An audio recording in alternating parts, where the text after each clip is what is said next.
কবিতার শিরোনাম সৌন্দর্য।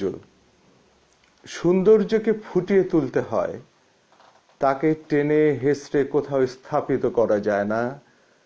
সৌন্দর্য পকেট ভারী হয়ে কারো পকেটে থাকে না। সৌন্দর্য হৃদয়ের তলদেশ থেকে জেগে ওঠে, শূন্য গর্ভ থেকে, কচ্ছপের খোল থেকে খোল নলচে বদলিয়ে একা একা দীপ্তিমান হয়ে ওঠে। সৌন্দর্য কখনো খ্যাংরা মুখীর মুখোমুখি থাকে না, স্বেচ্ছা প্রণোদিত হয়ে আপনা আপনি অবারিত হয়, প্রস্ফুটিত হয়। সৌন্দর্য চোখ ধাঁধানো ময়ূখ নয়, বোচকা বুচকিও লটবহর নিয়ে দাঁড়ায় না। সে নিরাভরণ ও অলঙ্কারহীন হয়েও হতে পারে, তবে লেজুরে হয় না, তবে লেজুরে হয় না। আপনার সুন্দর কবিতা শুনলাম। গোলাম কিবরিয়া পিনু, আপনি অনেকদিন ধরে কবিতা লিখছেন। তো আপনার কবিতার বই, প্রথম বইটি কিন্তু আমার সংগ্রহে আছে, যে এখন সাইরেন বাজানোর সময়। জি, ঠিক। এবং এই কবিতাটি কিন্তু তখন আমরা যারা কবিতা লেখা শুরু করেছি বা কবিতা পছন্দ, তখন কিন্তু অনেকের কাছেই আমরা এই কবিতার বইটা দেখেছি, এবং সেই অর্থে বলা যায় যে অনেক বিক্রি হয়েছে। যাই হোক, সেটা বড় কথা না, বড় কথা হচ্ছে যে আপনার কবিতা অনেক পাঠকের কাছে গেছে। তো আপনি তো কবিতা লিখছেন, এর মধ্যে আপনার মানে কতগুলো বই বের হয়েছে মনে আছে কি?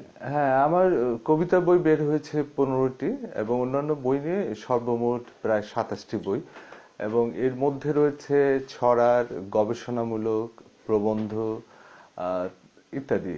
মানে আপনি শুধু কবিতার মধ্যে সীমাবদ্ধ থাকেননি, মানে যেটা আমরা সাধারণত দেখি যে কবি যারা কবিতা লিখছেন তারা শুধু কবিতাই চর্চা করেন এবং কবিতা লেখেন, এবং কারো কারো খুবই করুণ অবস্থা থাকে যে তারা গদ্য লিখতে পারেন না। সেক্ষেত্রে আপনি একটু ব্যতিক্রম, যে কবিতার বাইরেও আপনি আরো অনেক কিছু লিখেছেন।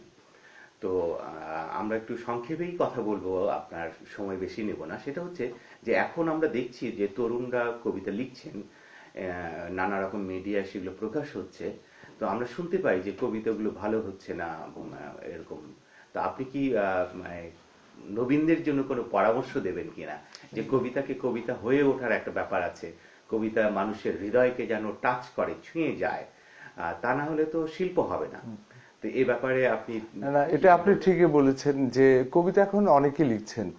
এটা একটা কারণ আছে যে আমি মনে করি যে আজকের যুগ হচ্ছে একক কবির যুগ নয়, এটা হলো সম্মিলিত কবিদের যুগ। এটা আমি মনে করি। কারণটা হলো এই যে আজকের এই যুগে আমি দেখব যে একটা গ্রামের ছেলেও তার শিক্ষা পাচ্ছে স্কুল কলেজে গিয়ে, কিন্তু আমরা যদি 100 বছর আগে দেখি তাহলে গ্রামের ছেলেটি স্কুলে যেতে পারতো না, এবং নারীরাও কলেজে যাওয়া নিষিদ্ধ ছিল। যদি আমি 1947 সাল দেখি তাহলে মাত্র দেখবো যে 21-22টা কলেজ সারা দেশে। এবং আপনি জানবেন যে একসময় মহিলারা অক্সফোর্ড ইউনিভার্সিটিতে যাওয়া নিষিদ্ধ ছিল, লন্ডন ইউনিভার্সিটিতে যাওয়া নিষিদ্ধ ছিল। এগুলো প্রায় 1925 সাল পর্যন্ত নিষিদ্ধ ছিল। কিন্তু আজকের যুগে প্রায় গ্রাম শহর নির্বিশেষে সবাই সমানভাবে শিক্ষা পাচ্ছে, সমানভাবে প্রযুক্তির সুযোগ পাচ্ছে। এর ফলে হচ্ছে কি, কবিতা লেখার ক্ষেত্রেও তাই দেখছি যে আজকে যে তরুণ গ্রামে থাকে সেও বাংলা সাহিত্যের সমস্ত কবিতার বই হাতে পাচ্ছে, বিদেশি কবিতার বই হাতে পাচ্ছে, সে কবিতায় লেখা আগ্রহী হয়ে উঠছে। তো যে ছেলেটি কবিতা লিখছে সেও তো তার জীবন বোধ নিয়ে লিখছে, তার নিজের আনন্দের জন্য লিখছে। সেই লেখাটাকে তো আমরা বন্ধ করতে পারি না, এবং আজকের যুগে অনেকেই কবিতা লিখছেন। এবং এটা শুধুমাত্র যে তিনি কালের উত্তীর্ণ হয়ে টিকে থাকবেন সেই লক্ষ্য থেকে আমি মনে করি কবিতা লেখা ঠিক না। যে কবিতা আনন্দের জন্য লেখা উচিত, নিজেকে অটো সাজেশন করা উচিত, যে আমি একটা কবিতা লেখার মধ্য দিয়ে একটা মনোজগতে প্রবেশ করি, একটা মনস্তাত্ত্বিক অবস্থাকে অনুভব করি। এই যে অনুভব করা, এই যে মনস্তাত্ত্বিক জীবনটাকে উপলব্ধি করা, এটাও একটা কবিতার বড় কাজ। এবং আপনি ঠিকই বলেছেন যে কবিতা হয়তো এই সময় এসে অনেককে আলোড়িত করে না, অনেককে অনুপ্রাণিত করে না, অনেকের বোধকে উস্কে দেয় না, এটা ঠিক আছে। কিন্তু এটারও কবিতার আরো বড় কাজ। কিন্তু কবিতার অনেক ধরনের কাজ আছে, কবিতার অনেক ধরনের ভূমিকা আছে। কিন্তু আজকের যুগে এসে আমি দেখছি যে কবিতা লেখাটা অনেক বেশি বিস্তৃত হয়েছে। এটা কারণটা হলো আমরা অনেক সময় গুজবে কান দেই কবিতার ক্ষেত্রে, ডগমায় কান্দে, যেমন আমরা মনে করি যে জীবনানন্দ দাশই হচ্ছে সবচেয়ে বড় কবি, কিন্তু জীবনানন্দ দাশ নিজেও বলেছে যে আমরা যদি বাংলা সাহিত্যের উল্লেখযোগ্য কবিদের কবিতার বই পড়ি তাহলে অনেক সময় লাগবে, জীবন শেষ হয়ে যাবে। সেই কারণে আমি মনে করি যে এই 100 বছর যদি আমরা ধরি তাহলে সে 1920 সাল থেকে আজকের 20 সাল পর্যন্ত একবিংশ শতাব্দী প্রত্যেক দশকে 10 জন করে বিশিষ্ট ভালো কবি এসছে এবং তারা উল্লেখযোগ্য কবি, কিন্তু আমরা সেসব কবিতা পড়ি না, আমরা সেসব কবিতাকে কাছে টানি না। আমি যদি 30 দশক ধরি 5 জন কবি এসছে, 40 দশক ধরি সেই সুভাষ মুখোপাধ্যায়, বীরেন্দ্র চট্টোপাধ্যায় থেকে শুরু করে অলোক রঞ্জন দাস থেকে শুরু করে অনেক ভালো কবি এসছে। 50 দশক ধরে আমাদের এদেশে শহীদ কাদরী, শামসুর রহমান, হাসান হাফিজুর রহমান, আবু বকর সিদ্দিক থেকে শুরু করে অনেকে।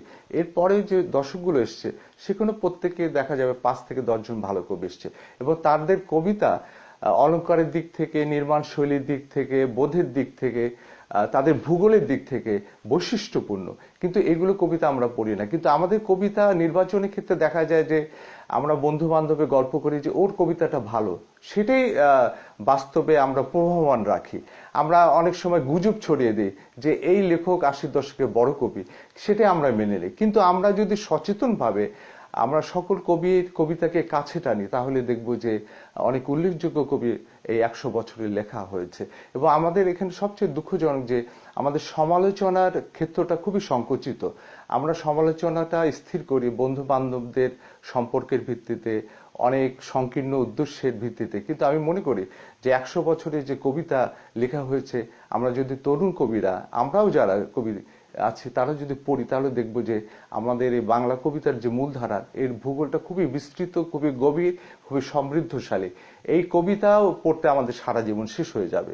কিন্তু আমরা লক্ষ্য করি যে অনেকে আমাদের বাংলা কবিতার মূল ধারার কবিতা না পড়ে আমরা বিদেশি দু একজনের কবিতা পড়ে সেটাকে আউড়ে মনে করি আমরা অনেক কিছু জানি, অনেক কিছু শিখি, অনেক ভালো কবিতা পড়ি। এটা ঠিক না, এটা আমার মনে হয়। না, আপনি খুব ভালো বলেছেন। তো আপনি আসলে আমাদের দেশীয় কবিতা তো পড়বার ব্যাপার আছে এবং কবিতার ক্ষেত্রে বাংলাদেশের কবিতা হয়ে ওঠারও ব্যাপার আছে কিন্তু। তো যাই হোক, তো এখন যারা কবিতা লিখছেন তাদের জন্য আপনার কিছু পরামর্শ, অর্থাৎ কবিতাকে কবিতা হয়ে ওঠার ব্যাপার। আপনার আলোচনায় আপনি যেটা বললেন যে কবিতা, যাদের নামগুলো বললেন তারা কিন্তু সত্যিই কবি এবং তাদের কবিতা আমাদেরকে টানে, পাঠককে টানে। তো কবিতাকে তো কবিতা হয়ে উঠতে হবে এবং কবিতা হয়ে উঠবার জন্য যেসব গুণাবলী থাকা দরকার কবিতার ভেতরে, সেগুলো অনেক সময় আমরা এই বর্তমানের অনেক কবিতাই খুঁজে পাচ্ছি না আর কি। তো সেক্ষেত্রে মানে যারা কবিতা চর্চা করছেন এই মুহূর্তে, এই সময়ে তরুণরা, তাদের জন্য কি আপনি কিছু বলবেন? না, আমি কোনো টিপস বা পরামর্শ দিতে চাই না ওভাবে। যে কবিতা হয়ে উঠবে, কবি হয়ে উঠবে, তাকে নিজের ইচ্ছে পড়তে হবে, নিজে উদ্যোগ নিতে হবে এবং অবশ্যই একজন কবিকে কবি হয়ে ওঠার জন্য যে মানে কবিতার শিল্প সত্ত্ব থাকতে হবে সেগুলো জানতে হবে। যেমন কবিতার জন্য অলংকার কি এটা জানতে হবে, ছন্দ কি জানতে হবে, উপমা উৎপ্রেক্ষা কি জানতে হবে, এর সৌন্দর্য কি এটা জানতে হবে। এগুলো জানার জন্য সহজ পন্থা রয়েছে যে আমরা যদি 100 বছরে বাংলা কবিতার উল্লেখযোগ্য কবিদের কবিতা পড়ি তাহলে আমরা সেগুলো উপলব্ধি করতে পারবো যে কোনটা কবিতা এবং কোনটা কবি কিভাবে কবিতা হয়ে ওঠে। এই জিনিসটা আমরা এইসব কবিতা পড়লে আমরা জানবো বলে আমি মনে করি। এবং সেটা যদি নিবিড়ভাবে একজন তরুণ কবি বা নতুন লিখে পড়ে তাহলে মনে হয় সেই শূন্যতা কেটে যাবে বলে আমি মনে করি। এবং তারা যদি কবিতার আলোচনাগুলো পড়ে, আলোচনাগুলো তাহলেও তারা জানতে পারবেন যে কবিতার সৌন্দর্যটা কোথায় কোথায়। আর ছন্দের ব্যাপারটা তো মাথায় থাকতেই হবে, কারণ আমরা এখন অনেকেই দেখি যে ছন্দ তারা জানেন না, পড়েন না। আবার কেউ কেউ বলেন যে আমি মুক্ত ছন্দে লিখছি। তাহলে এটা কেমন হয় যে যদি ওই আসল ছন্দ না জানেন কেউ, তাহলে কি তিনি মুক্ত ছন্দে কবিতা লিখতে পারবেন না? তবে একজন কবি যখন হয়ে ওঠার বিষয় থাকবে তখন সামগ্রিকভাবে কবিতার সমস্ত বিষয়গুলো জানাও দরকার তার। এবং আপনি যেটা ঠিকই বলেছেন যে অন্য অন্য ছন্দ কি সেগুলো জানা দরকার, যে বাংলা কবিতার মূল 3টি ছন্দ কি এটা জানা দরকার, তারপর মুক্ত ছন্দের কবিতা লেখা দরকার করলে ভালো হয়। এবং তবে আমি একটা জিনিস বলি যে অনেকের কবিতা কিভাবে হয়ে উঠবে এটা হয়তো কবিও জানে না, এবং কোন কবিতা যে কোন পাঠককে অনুরণিত করবে, তার বোধকে উস্কে দেবে, এটা হয়তো কবি জানবে না লেখার পর, কিন্তু সেই কবিতাটা অনেক সময় একজন পাঠককে গভীর চেতনার অতলে নিয়ে যেতে পারে, তার বোধকে উস্কে দিতে পারে, সেটা তিনি গ্রহণও করতে পারেন। সেই জন্য কবিতা লেখার ধারাটাকে বজায় রাখতে হবে তরুণদেরও, এবং সেটা তার নিজেকেও গড়ে তোলার মধ্য দিয়ে প্রবহমান রাখতে হবে। এইভাবে কবিতার আসলে ধারাটা প্রবহমান রাখলেই মনে হয় ভালো। এবং যারা লিখবেন তাদের পড়ার বৃত্তটাকে মনে হয় বাড়ানো দরকার। হ্যাঁ, অবশ্যই। তবে আমার কাছে মনে হয় যে আজকের ছেলেরা অনেকে পড়াশোনা করে, এবং আজকে মানে লেখা খুব সহজে পাওয়া যায়, ইন্টারনেটে পাওয়া যাচ্ছে। যদি আমি মনে করি যে বাংলা কবিতার উল্লেখযোগ্য কবিতা সার্চ দিয়ে নেই আমি ইন্টারনেটে, তাহলে পেয়ে যাই। আমার সহজ হয়ে গেছে। এবং আমার কাছে মনে হয় যে তরুণরা অনেকে কিন্তু লেখাপড়া করে। আমি কদিন আগে একজন তরুণের সঙ্গে আলাপ করলাম, তো কি কবিতা কিভাবে হয়ে ওঠে, কবিতার যে প্রযুক্তি, কবিতার যে শিল্প শর্ত, এগুলো খুব সুন্দরভাবে বলতে পারলেন। কিন্তু আমার মনে হয়েছিল সেই ছেলেটা হয়তো এটা জানে না। কিন্তু অনেকে এই চর্চাটা হয়তো গভীরভাবে, এটা তো দেখা যাবে না দূর থেকে, যে অনেক তরুণ আছে হয়তো খুব প্রস্তুতি নিয়ে লেখে। কিন্তু আমিও মনে করি এই যুগে যারা লেখালেখি করে তারা খুব প্রস্তুতি নিয়ে করে অনেকেই। কিন্তু কিছু লোক তো থাকবে যারা হয়তো সামগ্রিকভাবে প্রস্তুত হয়ে লেখে না। এটা সব সময় ছিল, সব সময় থাকবে। এখন তো বেশি অনেকে কবিতা লেখে, যার ফলে অনেকে আবার কবিতার ক্ষেত্রে যোগ্য হয়ে ওঠার জন্য পদক্ষেপও নেয় না, এটাও ঠিক। কিন্তু অনেকে আবার ভালো কবিতা লেখে, প্রস্তুতি নিয়ে লেখে, অনেকে নিবেদিত হয়ে লেখে।